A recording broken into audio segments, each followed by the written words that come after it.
Blog Talk Radio.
Hello, everyone. I want to welcome all of you to Ohio Exopolitics. I'm your host, Mark Snyder. We are back in Contact Report 136. I'm also going to review some things we've talked about before. Edward Albert Meyer is a one-armed farmer from Switzerland. He lives in a tiny mountain village called Hinterschmid-Ruti, which is about an hour east of Zurich. He's currently 77 years old. The world knows him as Billy. His real name is Edward Albert Meyer. Edward means the guardian of the treasure, and he's the guardian of a very important treasure that the people of the earth, by and large, are ignorant of. And that great treasure is called the teaching of the Spirit. And probably one of the fundamental concepts of this ancient universal teaching is something called the universal consciousness today. The extraterrestrials often call the universal consciousness simply creation. The universal consciousness is neither good nor evil. It is not like a human. It doesn't have anthropomorphic qualities. It builds universes as a part of its own evolution. It's neutral positive in nature. Billy's the first contact he had during his public mission was with a woman named Semyase, and Semyase would say that love and wisdom go together, and that the creation and its laws are love and wisdom. And Billy later would write that the incredible splendor of nature is the visible expression of the love of creation, and that creation radiates love, so that every moment and every day and in every place you can sense the radiating love of creation. Now, sensing this radiating love is a spiritual process. It's called Empfinden in the German, and it refers to having this fine sensitive spirit feeling, the ability to observe very clearly leads to this Empfinden process. You should be able to stand in front of a tree and recognize that love is the greatest principle of creation, and that everything follows that principle in absolute logic. Every tiny plant, every tiny animal in creation fulfills its purpose in creation, because nothing exists without the love of creation.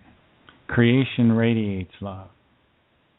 And the only reason you don't feel the radiating love of creation is if you've closed yourself off, which we have the ability to do because we have a consciousness.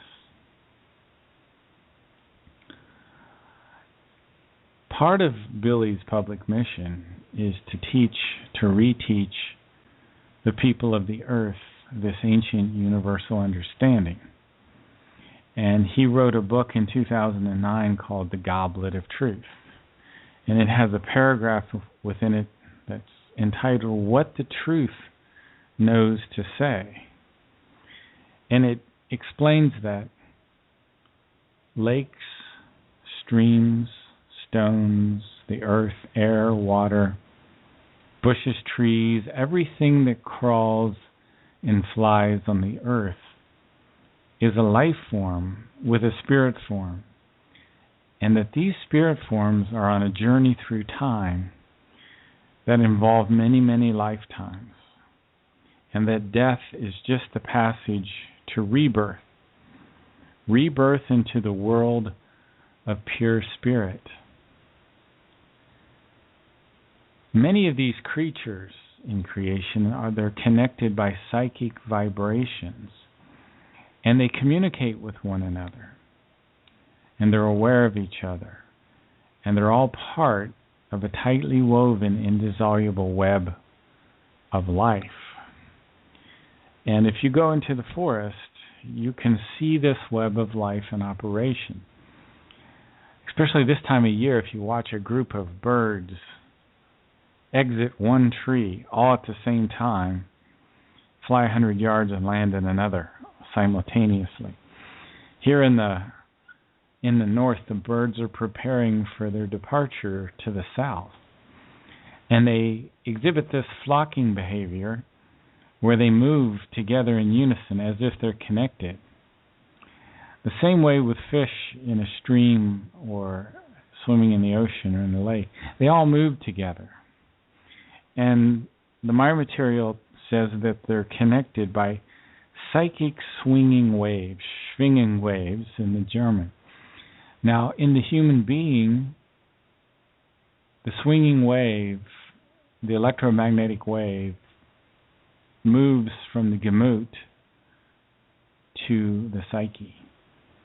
We have, as a part of our spirit body, something called the gamut.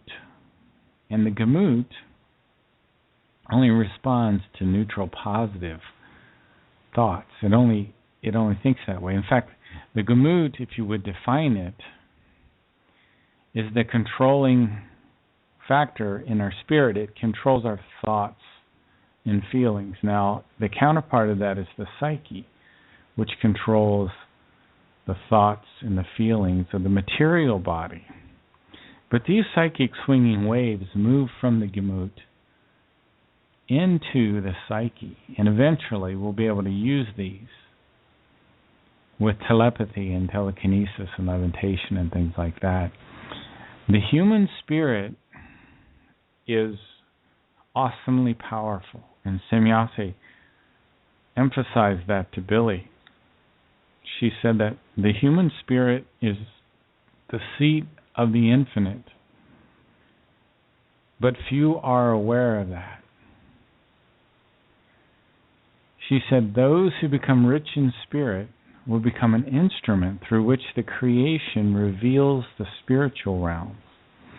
Now, our human spirit is completely invulnerable to harm. It resides in the superior colliculus in our midbrain, in the area of our brain that controls thought and eye movement.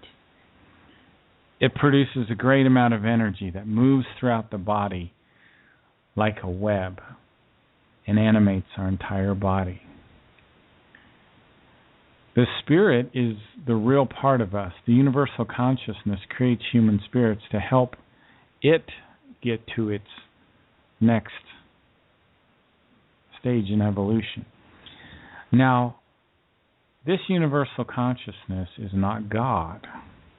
Our religions today define God as a perfect being, an immutable being. And in the same way, which is somewhat of a contradiction, they say that it has these human characteristics like anger and jealousy, and in books like in the Old Testament, in chapter in Numbers 31, you see the example of God getting involved with human wars, where the Israelites are commanded to kill the Midianites, all the men, all the women, all the children, and keep the virgins for themselves. The Maya material says that the idea of God is a delusion, and it's a genetic delusion. It is passed down, evidently genetically, and it's very similar to epilepsy in some aspects, or schizophrenia, in that the person that's suffering under this delusion goes for days, maybe weeks, without any problem, and then this delusion kind of surfaces. And in the real extreme versions of this Muslim religion, we see a kind of violence coming out today that's very, very intense. Now, these gods in the ancient past,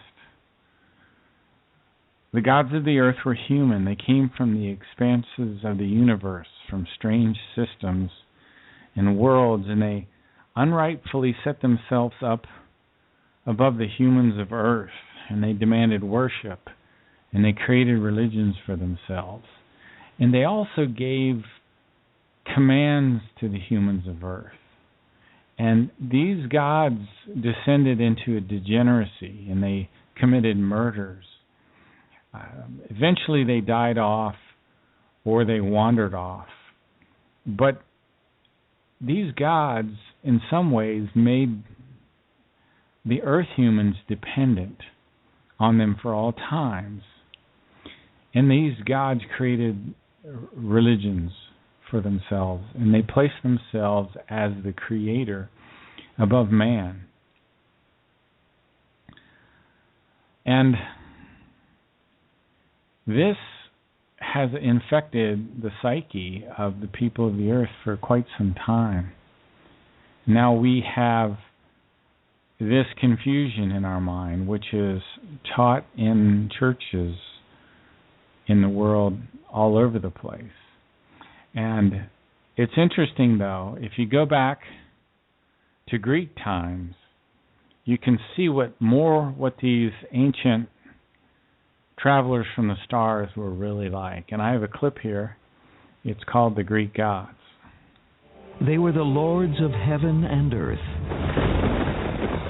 protectors of the sea, patrons of sexual pleasures, and instigators of war. They were the mighty Greek gods who were said to reign atop Mount Olympus, the highest peak in all of Greece. Their names are almost as familiar today as they were thousands of years ago, names such as Zeus, Poseidon, Apollo, and Aphrodite.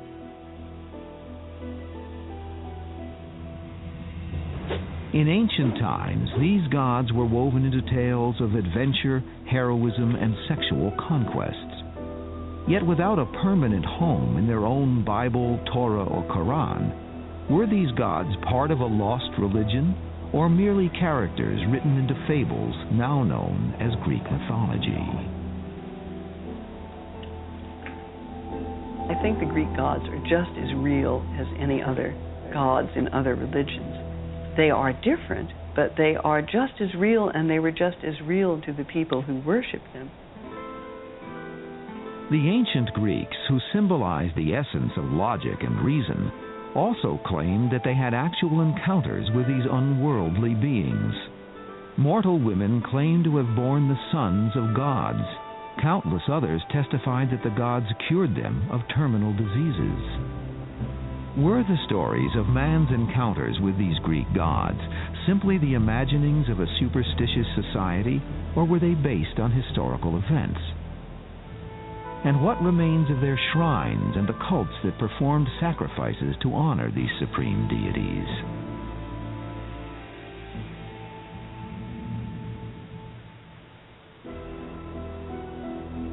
The origins of the Greek gods were handed down by colorful storytellers, Greek art, and through the ancient poet Homer, whose classic books, the Iliad and the Odyssey, capture the tremendous powers of these alluring divinities.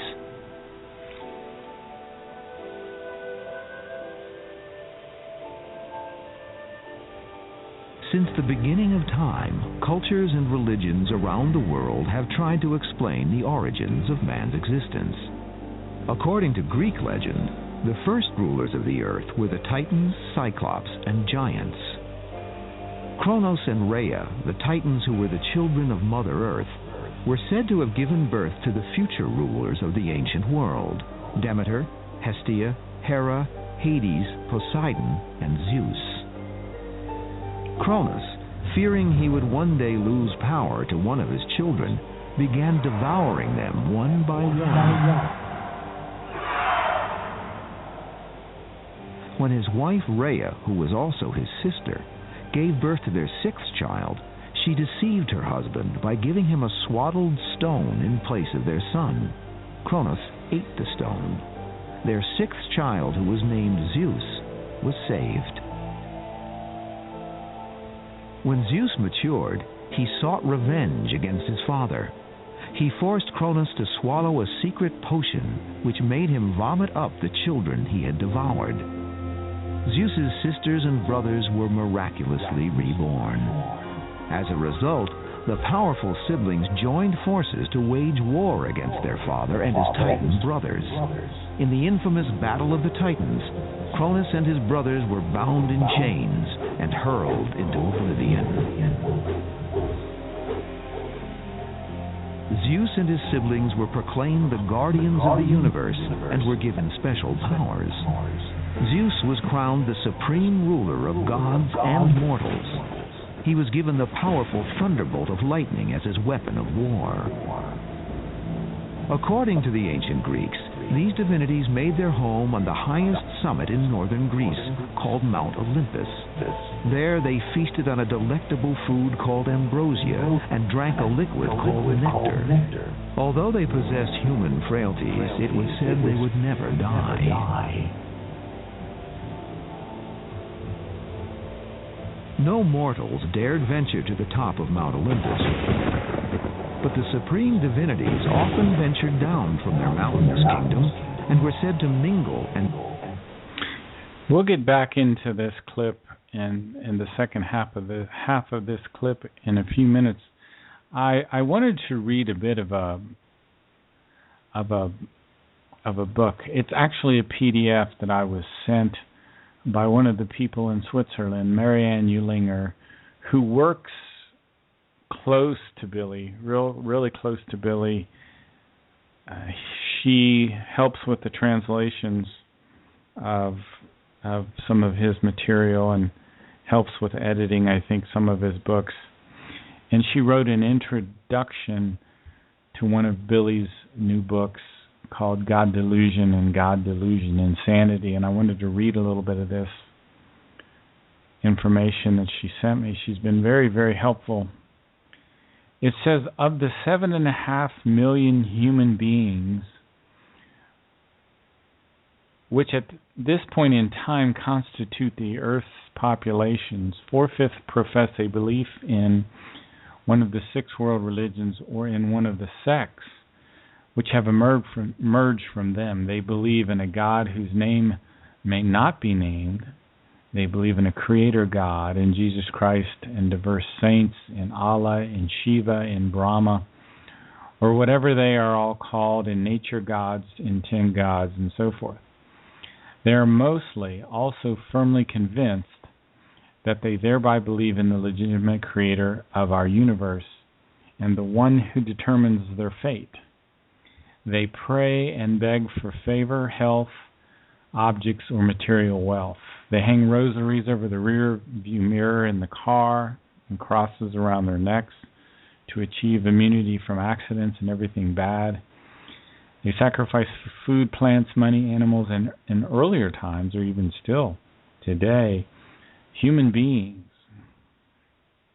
And they would sacrifice children and virgins in order to make their god, their goddess, or their 10 gods kind and merciful, and to win them over. And she goes on to explain here that in India, one of the practices is that they'll throw a child off of a high tower and then catch them in a blanket. It's some kind of ritual related to some of the religions. And she goes on to say, how does the Creator God manage to simultaneously maintain a gigantic universe and everything contained therein, while concerning himself with their small harvests, their pleading and begging, and their individual well-being? That is totally impossible, above all when one considers that a Creator would indeed be responsible for all human beings in the universe. Whoever reads this and is a believer will naturally immediately have an explanation at hand. And she goes on and on. It's a very, very interesting little PDF. I also wanted to take us back very, very quickly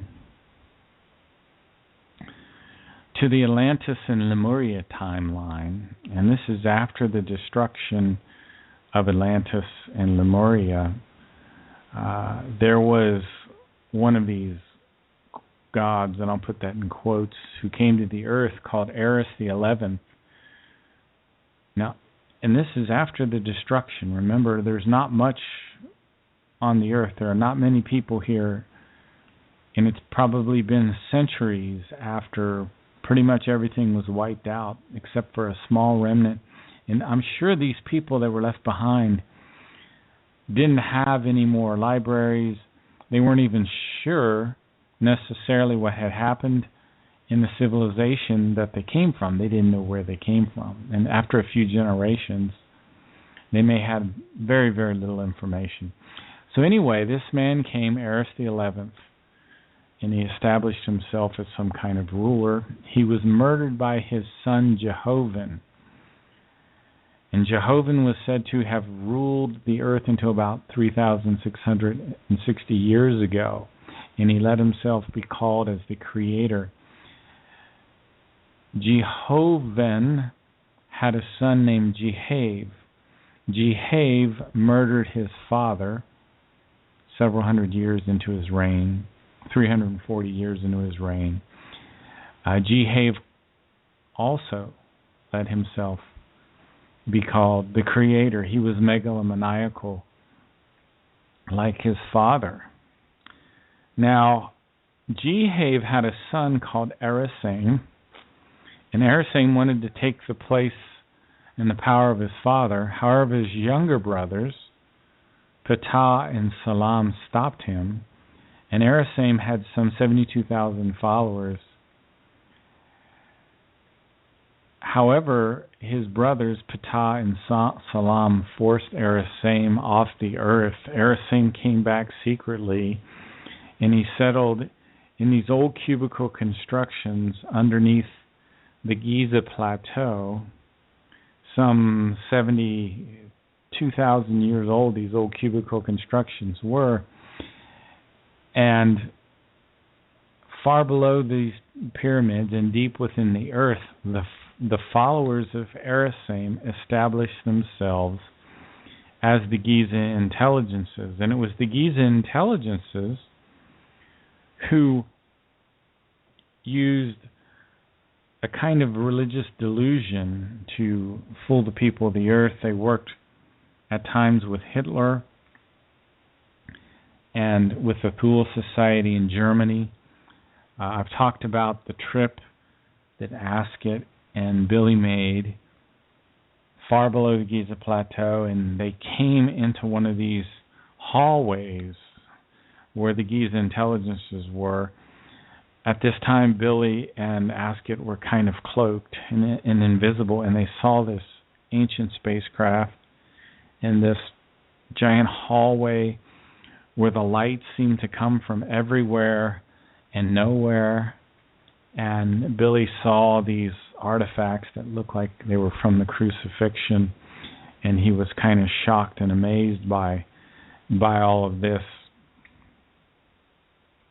So eventually they left, and Ascot kind of debriefed him and explained what had been happening on the earth, and that the Giza intelligences were a splinter group from the Pleiaren themselves. Anyway, I have a little more of this clip about the Greek gods. Let's finish this clip up. And with the sacrifice of animals. After the sacrifices, priests collected the blood of the animals and splattered it onto an altar. Smoke usually filled the gilded shrine that was swarming with flies.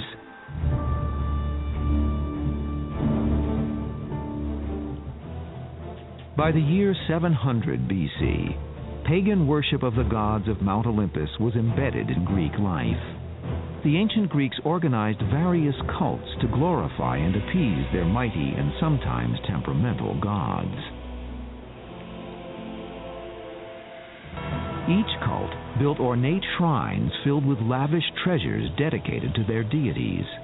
Within these cults, secret rituals were performed to ask the gods to ensure a harvest of crops or to deliver a healthy baby.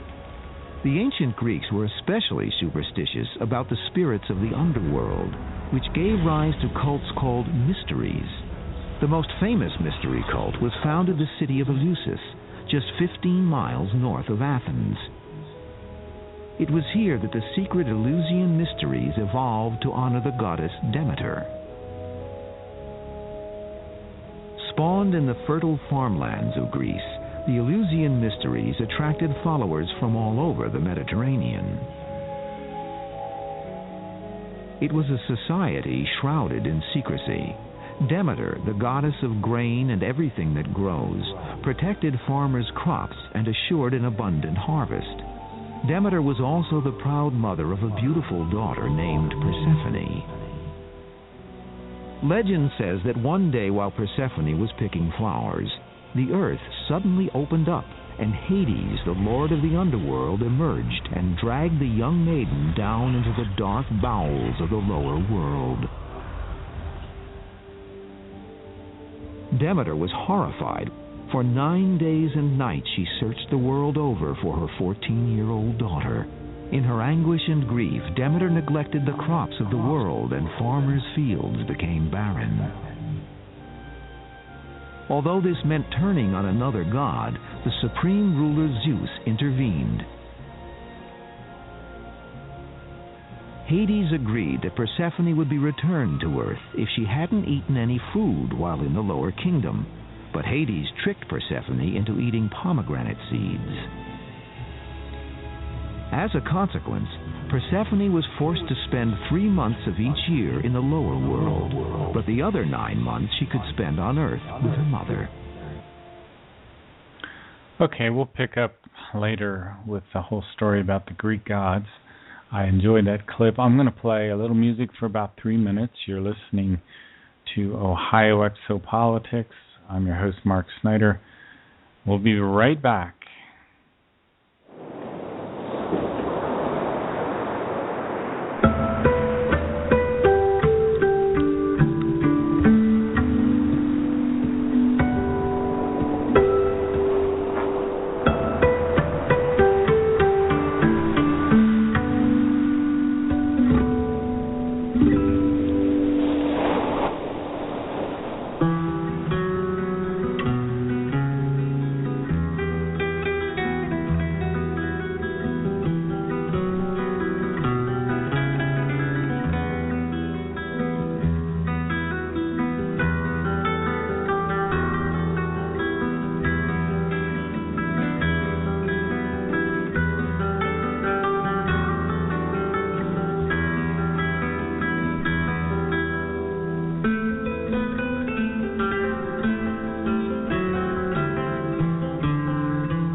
Hello, everyone. I want to welcome all of you back to Ohio Exopolitics. I'm your host, Mark Snyder. We're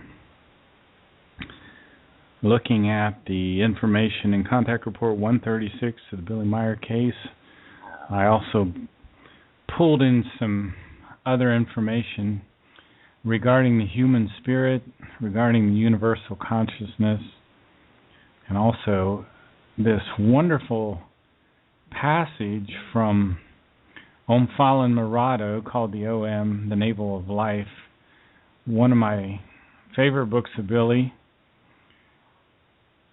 It says the gods of the earth were human beings. They came from the expanses of the universe, from strange systems, galaxies, and worlds. They elevated themselves unjustly on earth over man, called themselves God the Creator. They created sects and religions so that the earth man should be dependent upon them and believing. And they demanded that man worship the gods as creators, so that the man of earth may be enslaved and dependent upon the gods for all times. Well, one of the commands of the gods is to go forth and multiply. Well, we've done that here on the earth, and now we're facing a tremendous population problem. I have a book by a man named Frosty Woolridge, who I will have on the show soon, next month, in October 4th. And I'm going to read a little bit from his foreword. Across the planet, humanity faces its greatest crisis in the 21st century, created by its own hyperpopulation growth. Worldwide, demographic reports show human beings growing from 6.7 billion to a mind-numbing 9.2 billion to a high of 9.8 billion in the next 40 years. Whether by hands of culture or religion, human beings propagate beyond any other species on Earth. Via population overload, humanity faces its greatest dilemma since the beginning of recorded history. Over the ages, we survived wars, disease, and pestilence, but our survival never depended on our ability to stop proliferating beyond the Earth's carrying capacity. Few citizens in the first world countries possess an inkling of the raging struggle for survival going on around the planet for a third of the human race. Meanwhile, Americans remain unaware of the appalling statistics facing their children. Half of all the growth on the planet by 2050 explodes from 8 nations: India, China, the United States, Pakistan, Ethiopia, Bangladesh, Nigeria, and the Democratic Republic of the Congo. Anyway, we'll go on and talk a little bit more about this later. I want to bring Solaris back on. I want to thank her again so much for joining me this evening. Solaris, how are you this evening? I'm doing good, Mark. How are you doing? I'm doing great. How was your show yesterday? Oh, it was great. And, it was wonderful with Brent Holland. We had a good conversation. Yeah, we talked about mysticism and all sorts of cool stuff. It was great. Thank you for asking. That sounds like fun. Yeah, it was. It was really nice. He's lighthearted, good energy. It was really nice. Well, we need some lightheartedness these days, don't we? Oh, my gosh, yes. It's amazing how things have changed with me even for the past 10 years. Yeah, it's time to at least have some kind of balance, but it seems like it's such a dark road we're walking down, huh?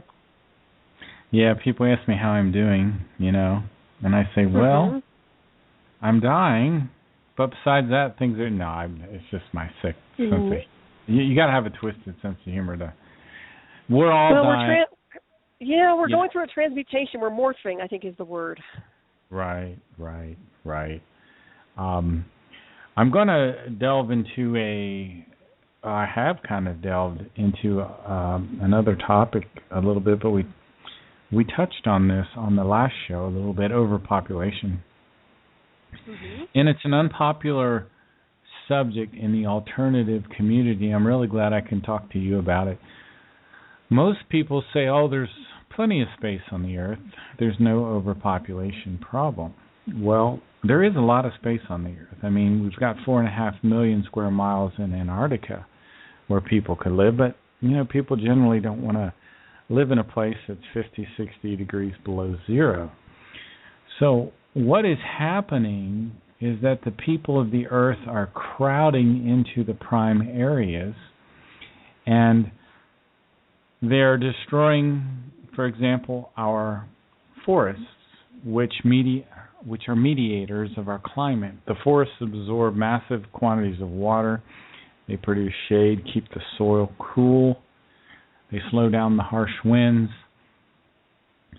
They stop all the extremes of weather. But when the forests go away, the weather becomes much more extreme. So that's part of one of the side effects.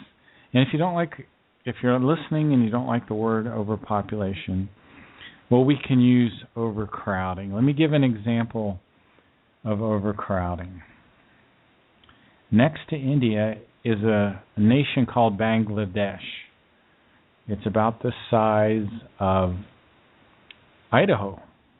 It has a population of 156 million people. Now think about that for a minute. There are only about 143 million people in all of Russia.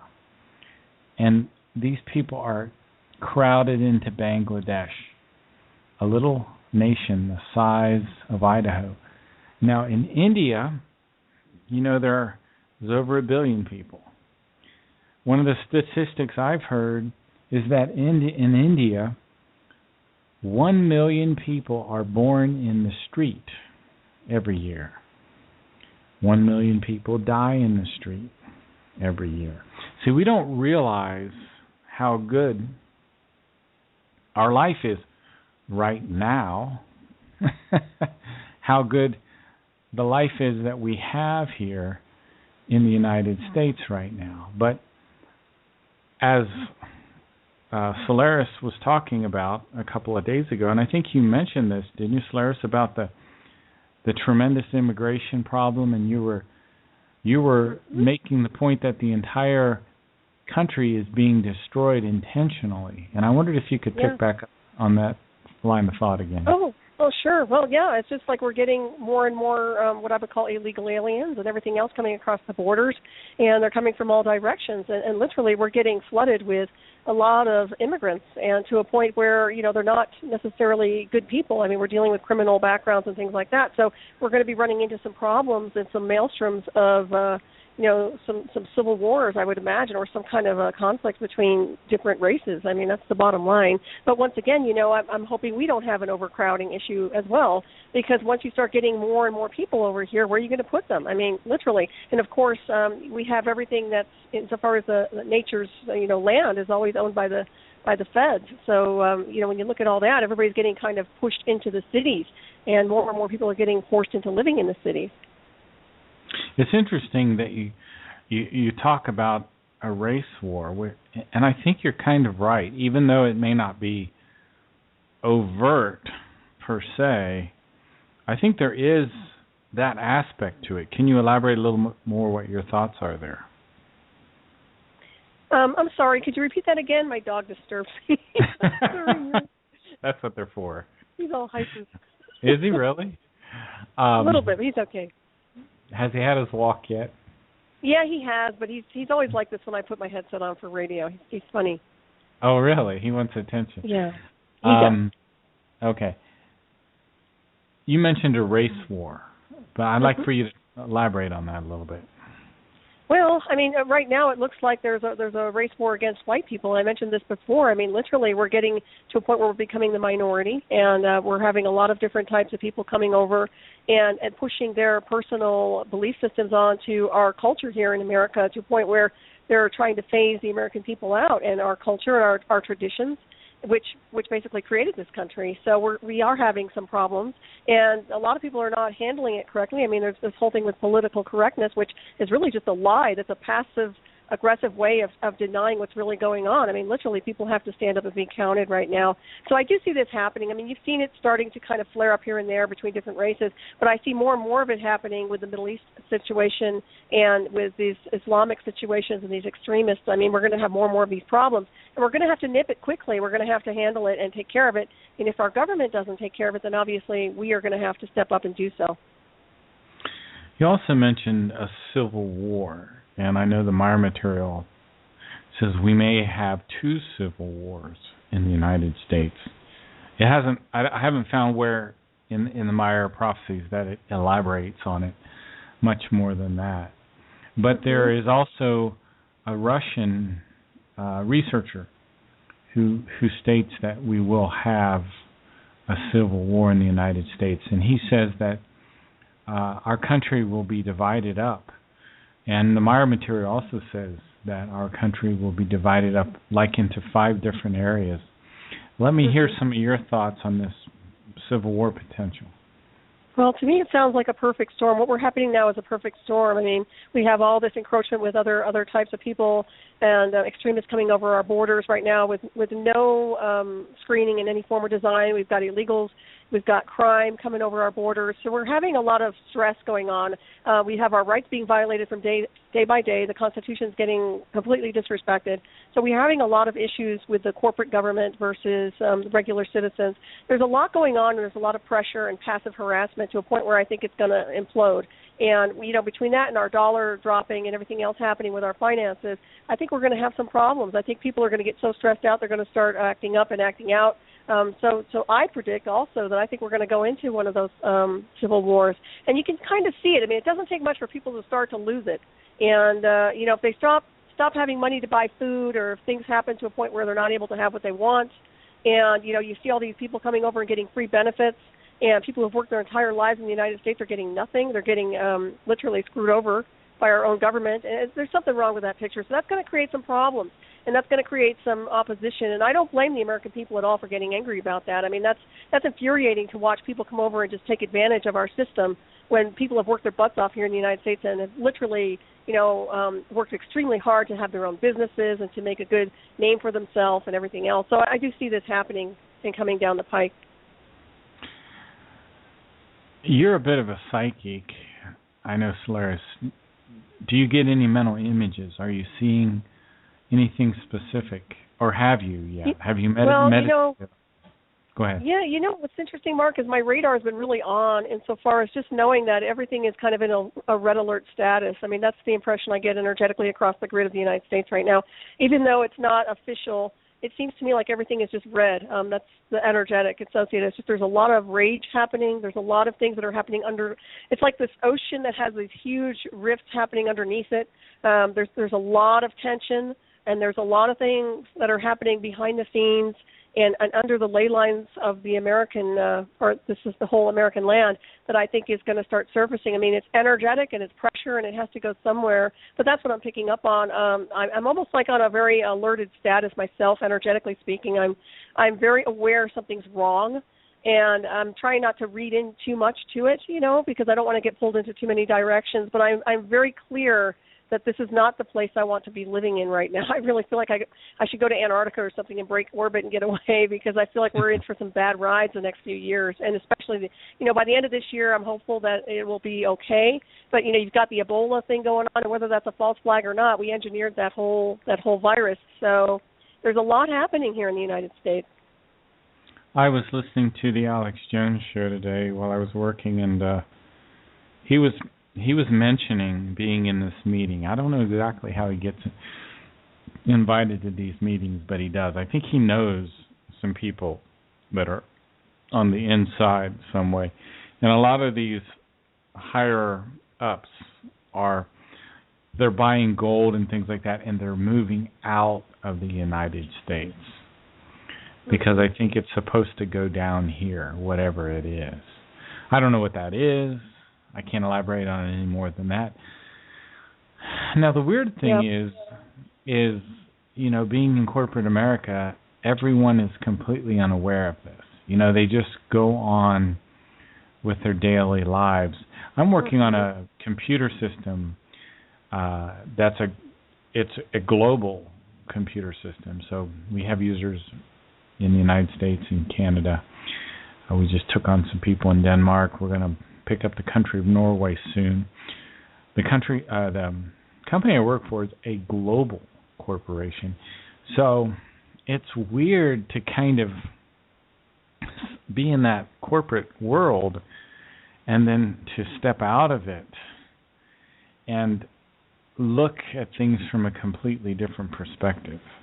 Because I know most of my colleagues are not. Some of them are a little bit, but most of my colleagues are completely unaware of this sort of thing.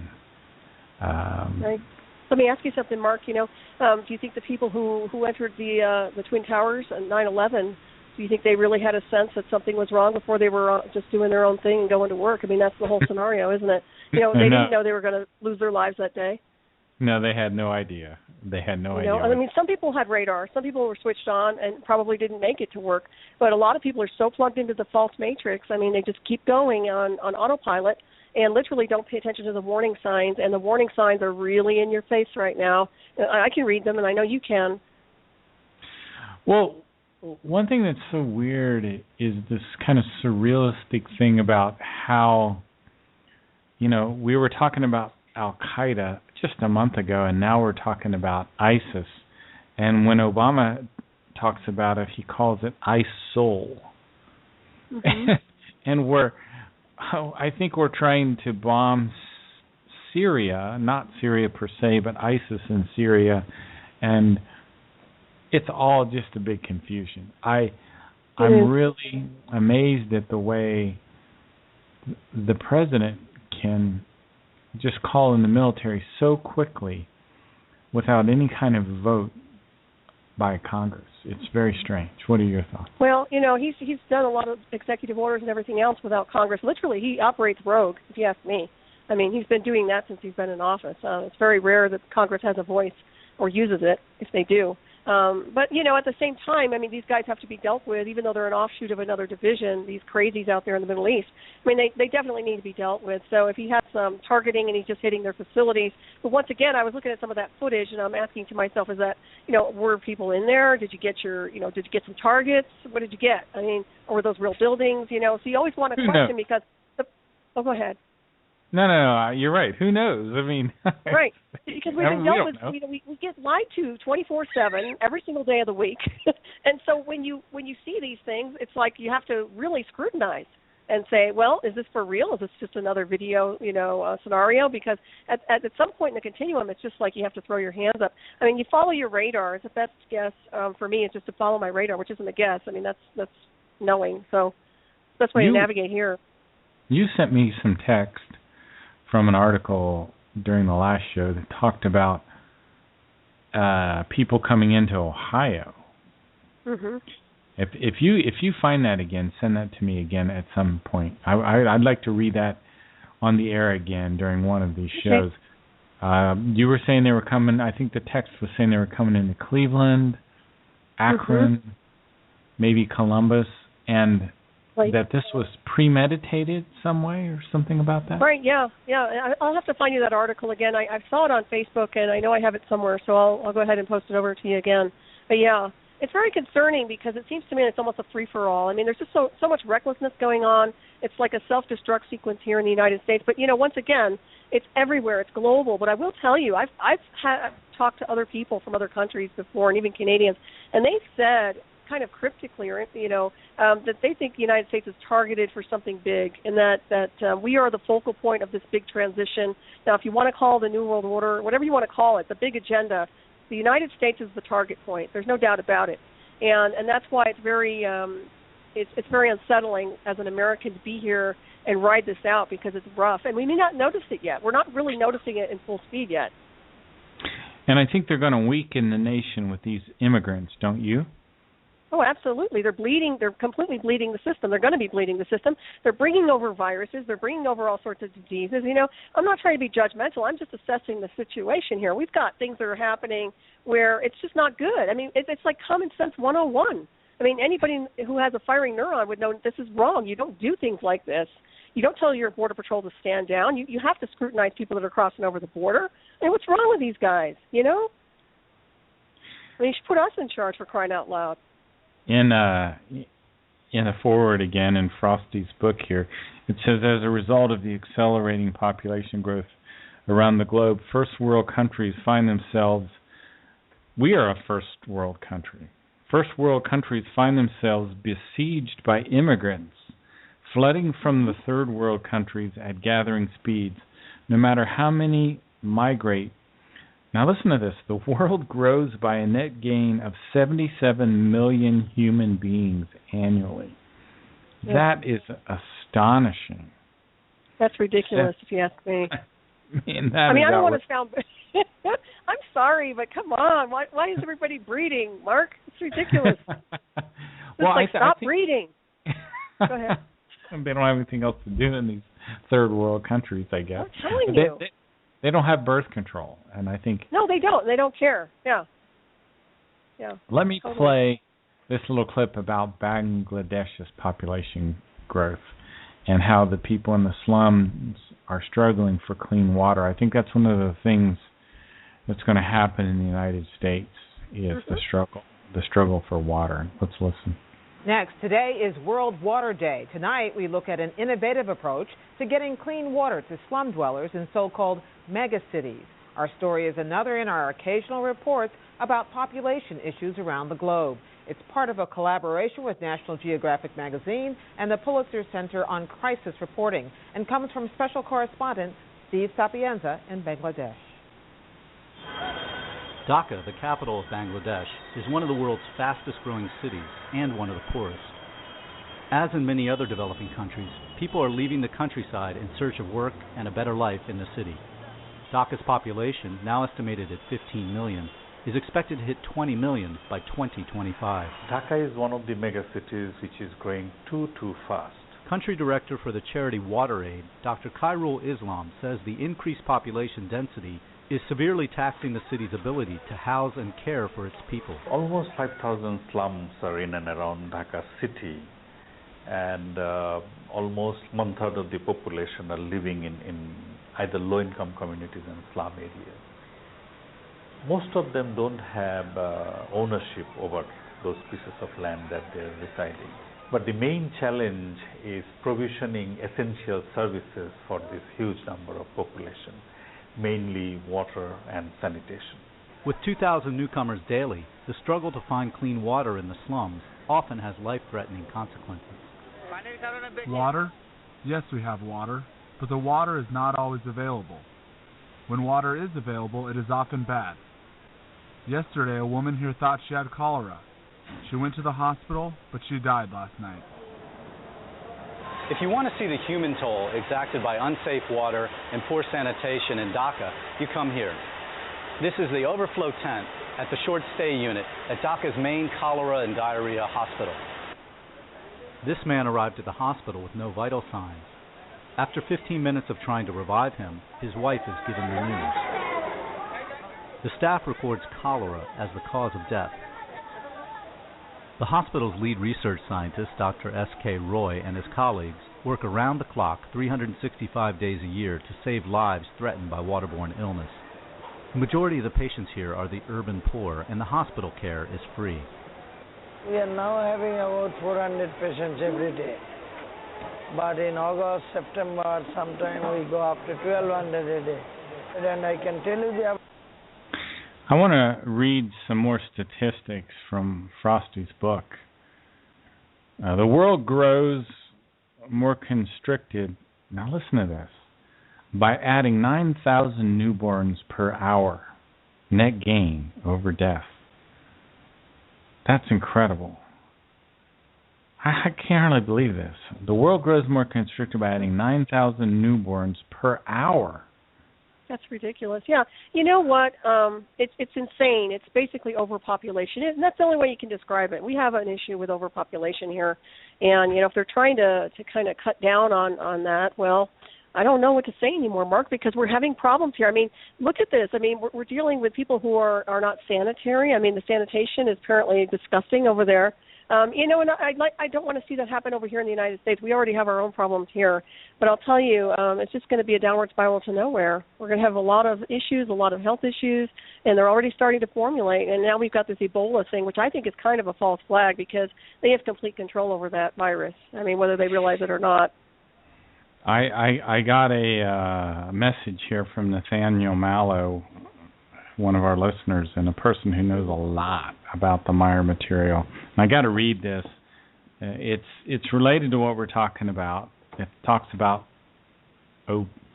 Ebola in the Enoch, I guess the Enoch prophecies, and says, I don't know what contact this is from.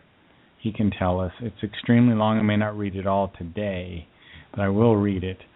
Quetzal says, you are untiring, so I will point out a few more important facts of the prophecies. As of now, new epidemics have spread among the people of Earth. However, as Enoch prophesied, quite a number of further epidemics will follow. Not only AIDS will occur worldwide in the 1990s, but also epidemics such as the so-called mad cow disease, i.e. BSE, out of which different strains of the Creutzfeldt-Jakob syndrome will develop, lasting well into the new millennium. Also, this is where we are now, also an epidemic known as Ebola will cause many deaths, as well as other unknown epidemics and diseases which will sporadically arise in epidemic proportions and will be new to the human being, causing great concern.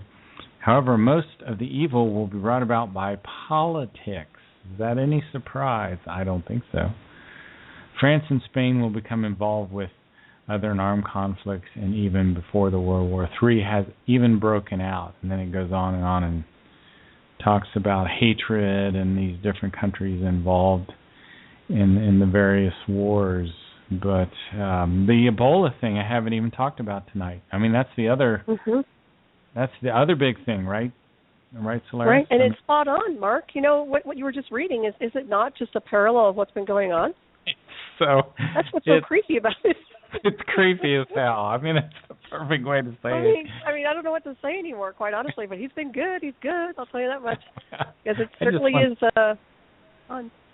I just want to read, I just want to read the teaching of the Spirit and all the, comforting things. But I guess I'm going to have to talk about reality, which is what happens if you don't follow the spiritual teachings. If you don't follow the creational natural laws and you destroy your planet through overpopulation, and really overpopulation in some ways, and I won't keep you much longer, we're over the hour, overpopulation in some ways a lot of times come from sometimes a degeneracy, where people, they can't even feed their kids, they have too many kids, they're got their minds focused and they keep breeding. I don't understand why they keep breeding. I just don't get it. But it's all about frequency, as you and I have discussed that before as well. But, it reminds me of at some point, I think the Earth is just going to open up and swallow mankind. Well, I don't know think if Billy Meyer talks about that. Well, yeah, he talks about sinkholes and earthquakes and... it's almost like I see this huge, big, enormous hole that they just go and just get sucked into. So maybe that's CERN. I don't know. No, I think you're right. There are tremendous sinkholes. Well, we're over the hour, and I have the next 2 days off work, and I will be doing lots of broadcasts. I don't want to beat this one to death. I want to thank all the folks in the chat room. We had a nice crowd in the chat room tonight. Press the follow button, and you'll be notified when the next Ohio Exopolitics is. I'll try to do a show at 8 p.m. Eastern tomorrow, and one at some time during the afternoon, morning time frame, Eastern time. Solaris, tell everyone about your website, your books, your radio shows, etc. Okay. Well, thank you for having me, Mark. It's always a pleasure to join you. And my website's Night Shadow Anomaly Detectives. My books are on Amazon.com. And I have a show called Hyperspace on Dark Matter Radio Network every Tuesday at 7 p.m. Eastern Standard Time. And then, of course, I have another show, Ravenstar's Witching Hour, at 12 midnight Eastern Standard Time on Saturday. And I want to thank everyone for coming to the show and everyone that contributed. It's my pleasure, and we'll be back tomorrow, folks. So press that follow button, keep coming back, and we'll give you more information about the Meyer material, and we'll have a lot of interesting stuff for you. Have a good evening.